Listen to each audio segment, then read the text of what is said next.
I know. Yeah, Let's man. do this. Thanks for making the time. No, I appreciate the invite. Yeah, man. How's it Yeah. going? I know it's all good. Can't complain, you know. It's yeah, it's an election season. Uh we see a lot of fanfare. There's a lot Mm. happening. We don't have load shedding anymore. It's So interesting. It's interesting. so a lot is happening. There's no load Mm. shedding. Yeah, everything seems to be working. We're heading up to arguably the most crucial elections we've had Mm. since the first democratic elections 30 years ago. So it's gonna be interesting, eh? It's gonna be interesting. I'm Yeah. looking forward to. I'm looking forward to this. Yeah. So Yeah. I mean, we had those conversations last time with Andy. I Yeah. haven't even uploaded all of them, but I did Yeah. upload the first sort of portion, Mm. and the people should expect the next upload to be coming. You know. Okay. Um, but yeah, the thing is, you know,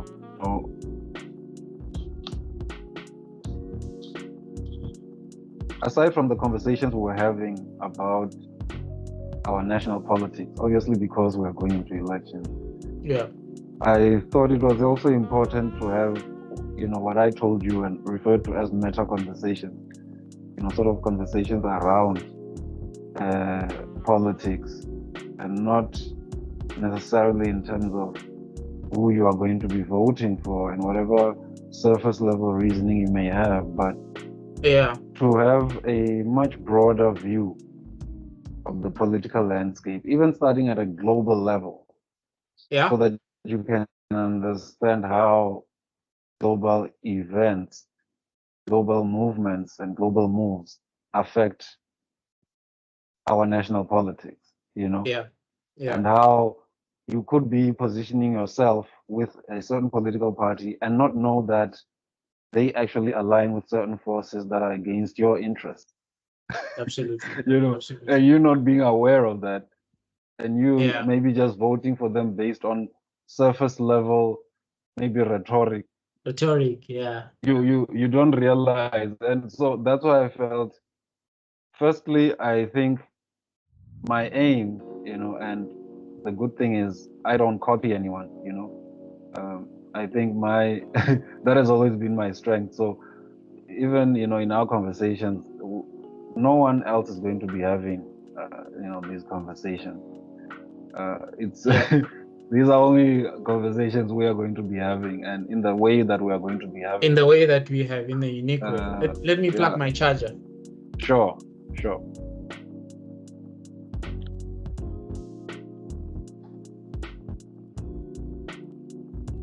Yes. Yeah. So I mean, it's no one else is gonna be doing it the way we do it, and I mean, I say this because I'm aware there are other podcasts that have political commentary, and so I don't want people to have the impression that this is going to be the same as Usman Van. I don't even want to mention names. Let's just leave it at that. I You think know, political discussions are always actually most of the time shaped by the level of political understanding and the ideological outlook of the host and the people exactly. of the hosts primarily and the Mm, people participating in those discussions exactly. because sometimes the host has surface level understanding of politics, and I'm not saying this in a pejorative way. Mm, uh, and even if they invite someone whose political and ideological outlook is sound, is valid, because the host cannot ask those interesting questions. We don't get anything from the mm, guests or anything because the host himself is not as politically aware as he should have. So I think that is always going to affect. That is always going to be a contributing factor in how certain podcasts and certain spaces, political discussions, how political discussions unfold and even the issues that they cover, even the things that they say. I think that's always a factor. Yeah. No, certainly. And so that's why, we are very clear sort of what position we come from. I mean, we come from old school Pan-African, like the Pan-Afrikanism where we talk about the very foundations of it in terms of how contemporary Pan-Africanism even began. Because, there are people who call themselves Pan-Africanists, but they can't even tell you how this whole thing started. Who were some of the big names that contributed, and through the years, and how, that relates to the Haitian Revolution, for example. Some of the guys from that side, how they contributed. People are not able to make those connections, and then they're not. And then it becomes a pop culture Pan-African, because like in the wall here, this is Pan-Africanism over here. These are the people. If you're not talking about Gavi, Nkrumah, Diop, who is our guy here again? Our favorite, Anile's favorite. I like him. It's Dr. What's his name?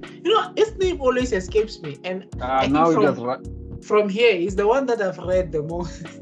Yeah, no, Chinwez. Chinwez is one of the best thinkers, political thinkers. You understand? Absolutely. When we are talking Pan-Africanism, obviously, you understand your Henry Clarks and so on.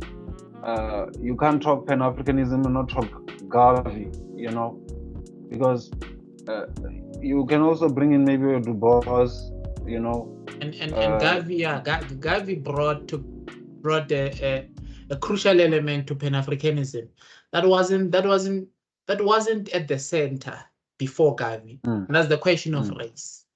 That's the question of race, because Pan-Africanism, and that's why when Uchinwezu criticizes your Nkrumah, your Diop, your Mandela, he's going back to Gavi to say we cannot insist on this continental Pan-Africanism when we have certain questions that are still unanswered, especially pertaining to the Black question, the race question here, the African question.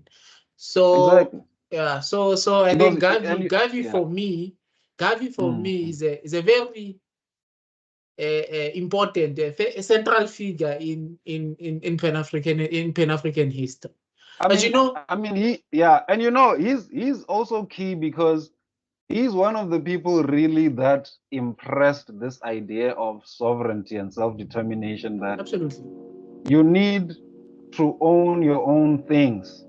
You need to control resources. And this is what he was saying. And people said he was delusional, thinking of himself as some imperial figure, but that is actually what you're supposed to aim for. You're supposed to aim to consolidate power globally, and that is the true essence of Pan-Africanism. Yeah. I think when it is fully unlocked, if he embodied that, if it was fully unlocked, that's what you would find. He led arguably the largest Pan-African organization in history. Exactly.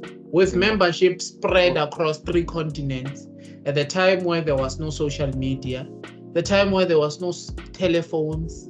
Exactly. And even today, over 100 years later, there's no Pan-African organization globally of that magnitude. Yeah. You understand? So I think, those sort of figures, and then you bring it to the continent and the people who then interacted with those ideas as the anti-colonial struggle was waging on, and then they interacted there and they were influenced and they influenced each other, and it was then this idea that started that we need to consolidate our power globally as Africans. Yeah, and then it led Gavi continentally power. Yeah. He understood power So- more than anything else. He understood power and how to build power as well. And that Exactly. power, when you build, you need resources. And he looked around him, he realized that the organizing force at the time was capital. And it means that you have to use capitalist means to galvanize resources and build power. And he did exactly that. And you hear today, the uninitiated, someone who hasn't even studied history around Garvey would be like, no, but Garvey was a capitalist. No, he wasn't a capitalist. There's a difference between someone who's leveraging capitalist means to build power, to galvanize resources, to build power, to advance the cause of his people, and someone who's a capitalist. For the sake of it. For the sake of being a capitalist. Yeah. So I think with Garvey, there's a lot of misunderstanding that goes around there. No, and the Black Star Empire is because people look at the Black Star Empire and not look at why it was formed, what was its core objectives. And once you neglect that and you just focus on the corporation or the organization itself, you lose sight of the important things. You're just going to compare it with its contemporary corporations, and then you don't know what you're talking about. It had a bigger vision than that, and I think absolutely. To your point about Garvey employing capitalist means, I think Garvey was also realistic in his politics. He understood. Puso, you still there? Yeah, I'm still here. Okay, your picture just froze there for a bit. Oh, but yeah, okay. But I think Garvey understood the importance of being realistic. Yeah. He was very realistic in his approach to things. So he knew that you have to build a very strong resource base if you're going to try and counter, the white supremacist side, which had significant resources at its disposal and could do almost anything with impunity. With absolute impunity. Yeah, and I think also back to as we were talking about Chinese,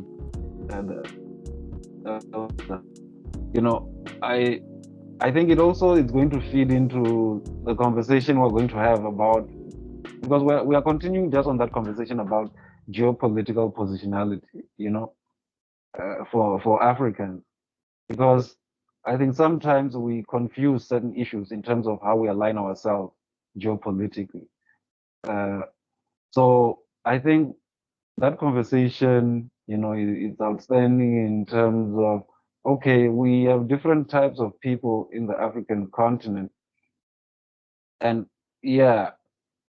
how do you then, determine who really is African? Because there are some people on the African continent who are not of African descent, and their attitudes are not even connected to the idea of being African, seeking African interests. You for example, look at Morocco. I don't know how they are leaning right now, but they never even were interested in the AU. But I mean, they are in the Arab world. That's for sure. That one is clear. So, and that's it. I'm sure it's one of the things Chinwezo has in mind when he says the weaknesses of this continental, just full continental Pan-Africanism. Then it ends up not making sense, because then ultimately the question of interest aligning comes up.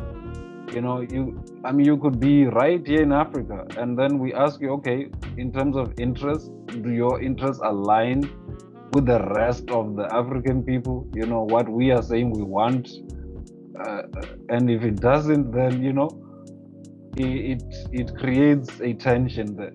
You understand? And so I guess it's also just one of those conversations no one wants to really have, because it in many ways it's potentially destabilizing, mentally and in other ways. But how do we ignore that? Because you can't. You can't. And certainly some of the examples that you cite there are factors that shape Chinwezo's analysis and ultimate conclusion. to say this continent-wide Pan-Africanism is, it's not just elusive, but it's unreasonable because of these factors, because of these questions that remain unresolved, because our interests, some of the interests, even among the broader AU members, are elsewhere. Exactly. They're not within the continent, and they're not within the majority in the continent, which is essentially Africa. So these are questions that, as you say, they're potentially destabilizing. They are very they will bring quote and unquote disunity to the African Union. It's hectic. Now picking up on that also, because you see, we are talking now about these deep Pan-African questions, and I don't want us to linger too much on that, because I have laid out three main themes here in terms of what I thought we could talk about. The first one being geopolitical reflection. So this is general geopolitical reflection, and there, we'll start looking at some of the issues around Pan-Africanism, the OAU, and so on, its evolution and so on. And then the second thing is the resurgence of global right-wing elements, and of course there we can look at issues such as this new emboldened anti-black rhetoric that has emerged, where now people feel as though they can say all kinds of crazy things about black people under the guise of freedom of speech. Anyway, we will get to that one. So some of those issues which go around, the resurgence of the global right-wing elements, that we have been seeing, those of us who are watchers of what happens politically global. And then, I want to touch a little bit on the outgrowth of that, which is, red pill. I want us to touch briefly on that one, because I think it's an interesting topic, not just politically, but socially as well, in terms of its impact. So, but firstly, before we get into all of that, anyway, the reason we're having this conversation was because you had watched the video I did, the first part of this one, in terms of African geopolitical positionality, and I think you had picked up some points there that you wanted to engage further with. So I wanted to give you just an opportunity, to just pick up some points from that video. Obviously, I'm going to put in a link here, either on the screen and in the description, or in both, for the audience to reference. No, absolutely. But I don't want us to go into playing the video itself, per se. No, absolutely. But you can just pick up on some of the points, and then the audience can just reference that video, by clicking on the link. But go ahead. What were your thoughts as you? I thought I found that video quite fascinating. And after our conversation recently, I also went back to watch it in preparation for this conversation that we're having. But now, thinking back in retrospect, I think there's only one thing that resonates with me most, and if I can even go further to claim that, for me, I think that's the central message that you're trying to convey to your audience. It's essentially around interests in politics. This whole notion that this whole notion around alignment of interests, in the sense that we should always ensure that our interests as the ordinary people are aligned to the interests of those ones who claim to represent us. Hey, before you go on, actually, I was going to say that this word interest is going to be a focal point. We need to have hashtag interest, Absolutely. Because it's going to inform everything, but go on. Yeah, absolutely. Because I think interest is central to politics. There's a cliche there's a cliche here that's always repeated, that there are no permanent enemies, no friends in politics, only permanent interests. That cliche is a truism from where I'm sitting. It's a truism in the sense that politics is essentially a game of interests. So you hit the nail on the head in your previous video. You said we have to ensure that our interests are aligned to those who claim to represent us, because ultimately they have their own interests. But then we shouldn't fixate on their own interests. In fact, we should look for ways in which their own interests align with ours. And then we can say, now we can work together. We can give you our vote. You can take us from point A to point B. And essentially, I think if we can have that level of outlook in politics, I think we are going to understand the game that's at play here. Because ultimately, the game that's at play here, number one, is not moral. Number one, is not ethical. It's and I know it sounds negative, but ultimately, when you analyze politics at that level, you start to view the world differently. You see, yeah. Sorry to jump in, but you see what you're talking about, Puso. This thing exists at different levels, right? So there is the aspiration behind politics, democracy, government of the people, by the people, for the people. You know, beautiful aspiration. You know, the lofty ideas and ideals ingrained in the Constitution. Yeah. You know, so you have that over here, and then over here you get to the operational level. Now, the operational level is where all of us exist. This is where it's where we're operating at that way. That's even where our analysis is focused on. And that's where the claim that I make that around ethics and morals emanates directly from the operational level.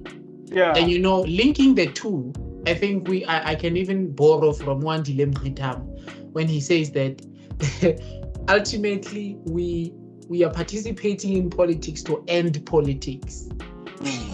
I think if we can put it like that, because ending politics is necessary for us to reach the aspirational level.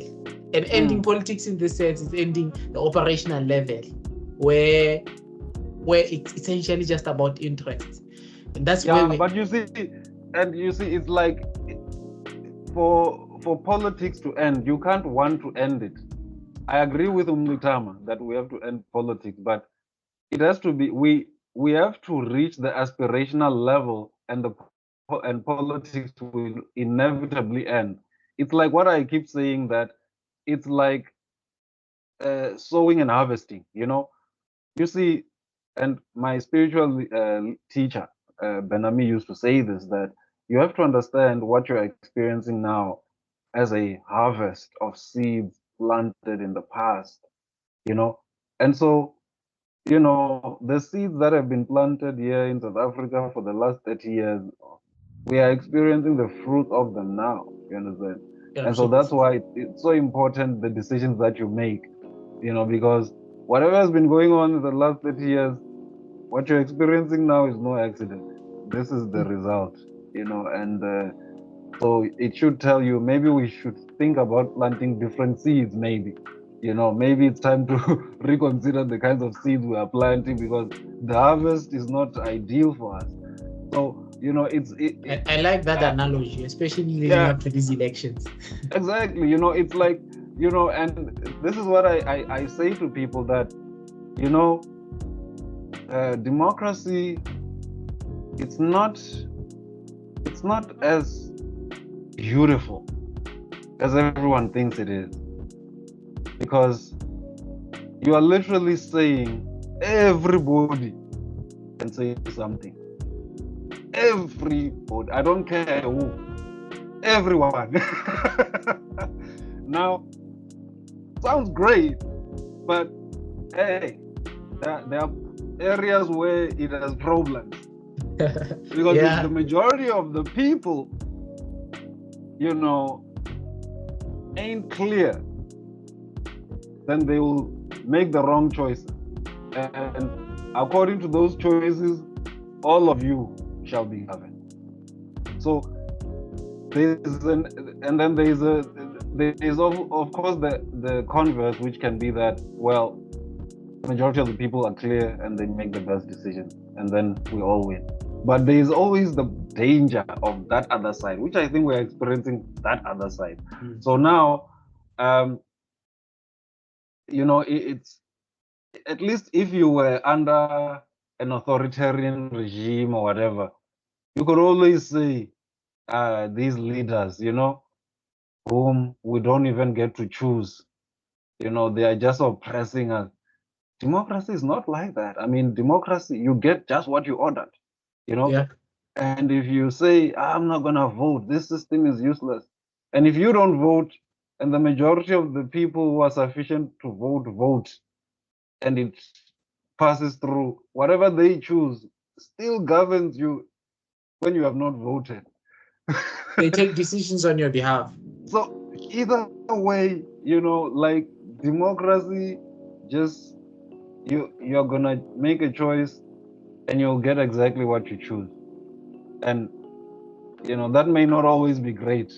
Certainly. So and it becomes harder to simply blame the people in leadership, because I mean, surely if we were feeling our leaders who are in place now have failed us, we should have removed them by now.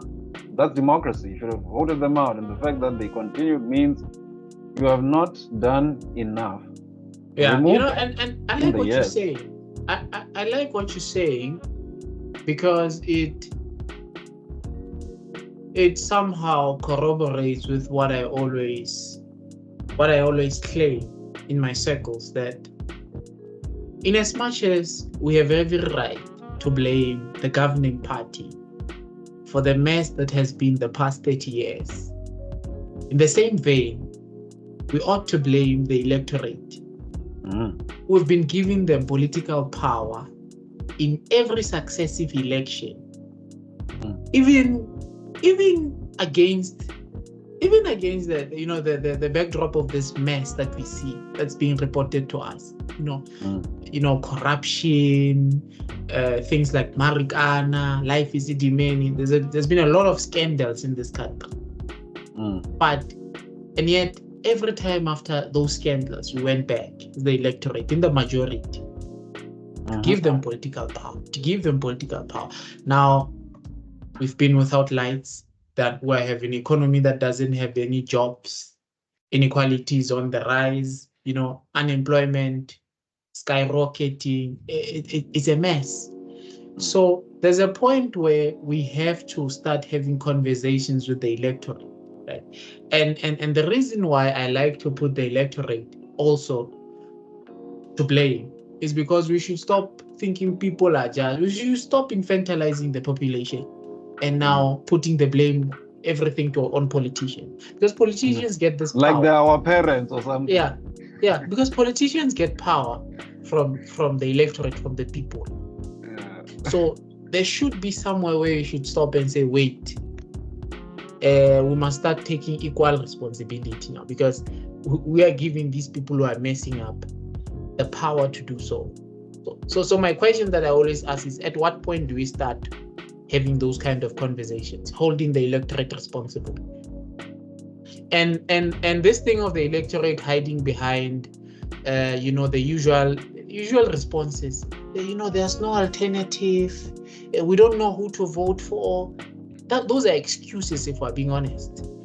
And it's not even, and these are excuses that are being sanctioned by popular voices in the media who are commentating in politics.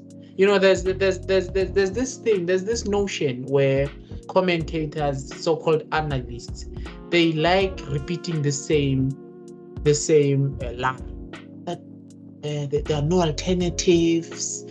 You can't tell me that in a party that can have over 50 political parties on the ballot for